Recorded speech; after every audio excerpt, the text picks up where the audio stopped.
I was like in like 4 or 5 different bands with like the same people over like a 4 or 5 year time span when we first started, like sophomore year in high school. You know what I mean? Like we were practicing in the auditorium and using like the school drum set in order to like practice with the band. And it was crazy because everybody was like, "What is that noise?" And it's like me screaming my heart out in the school auditorium, you know.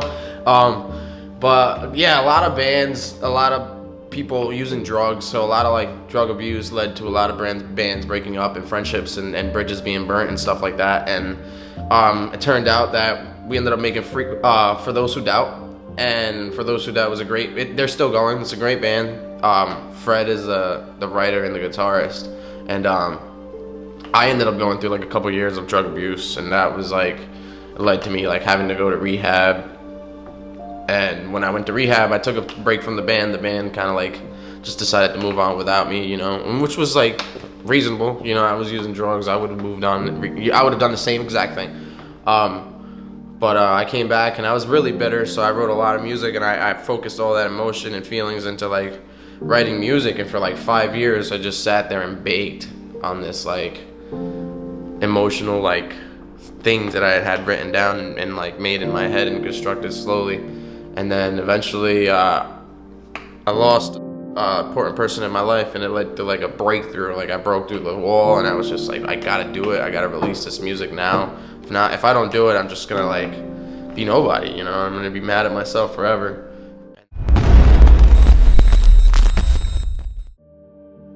I have been involved in music for a really long time, and I think I still remember the first day that I decided I wanted to be in music was going to the Red House in Walnut Creek, California, and I saw a band. I cannot remember their name off the life of me. Oh, we're gonna have to edit that. What is the fucking Tetragrammatron? And they were like a weird dubstep, like they had like electronic keys and like heavy guitar, and there was 2 vocalists, a singer and a screamer, and it was the first time I like really saw that live, and their energy like blew my mind. And I remember wanting to be part of that and not having like any music experience. So I remember reaching out to some of the members, seeing if they had side projects, and they never hit me back up. And obviously I didn't have like a rep or anything to go off of. So I remember the first band I ever started was called the Emo Boys, where it was a bunch of friends of mine. I literally have never screamed or sang in my life, but I was like so in love with that sound. I was really into the Used and like Burt McCracken just like ripping his vocal cords. So I remember the first time I ever tried to do vocals, I screamed, and everybody in the room like stopped playing and started fucking laughing. And I wasn't embarrassed, it was funny, but it was like, yo, that like felt really good.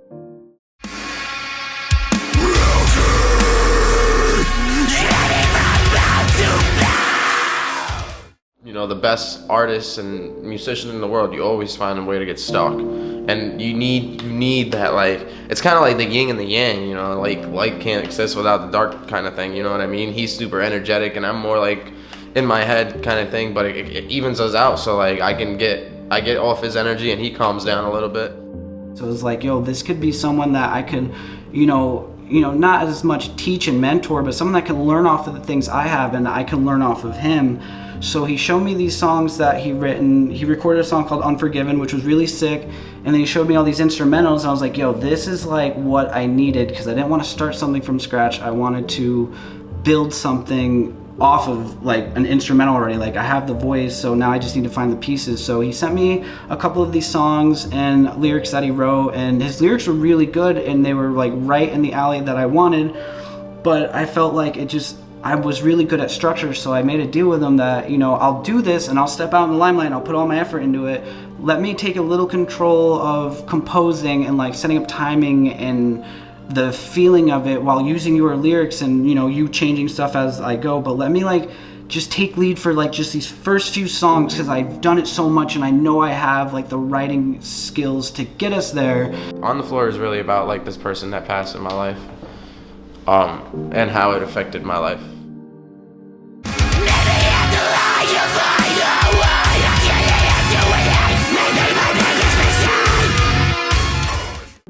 That was the time where I was like, all right, now we need to start coming out of the shadows a little bit. Now we need to start belting and writing some really big parts. So I started writing some higher notes for myself, some louder belts. I started giving Josh some of these like really intricate vocal lines and really tell a story and make people not only like read into the lyrics and be like, yo, I can relate to this, but be like, oh, that like hit me in a way.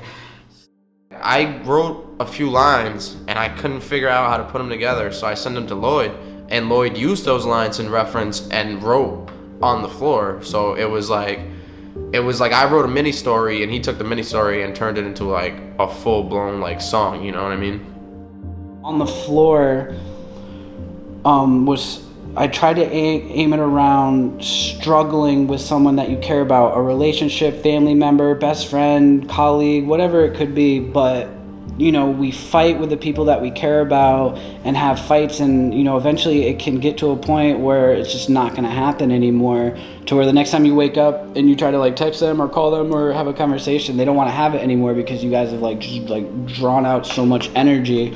So you're, you know, on the floor was literally to the point where you're getting on the floor defeated. And Josh could relate to that heavy, I could relate to that heavy. So our stories within the song are different, but they all will circle back to like the same starting point of like what it's gonna do to you. So someone can lose a loved one and be on the floor defeated. Someone could have a relationship end badly and still feel that. And no, they're not the same. One's heavier than the other, but they all still like coexist in there. And I think that's where I try to focus the most of the writing, is to just relive that.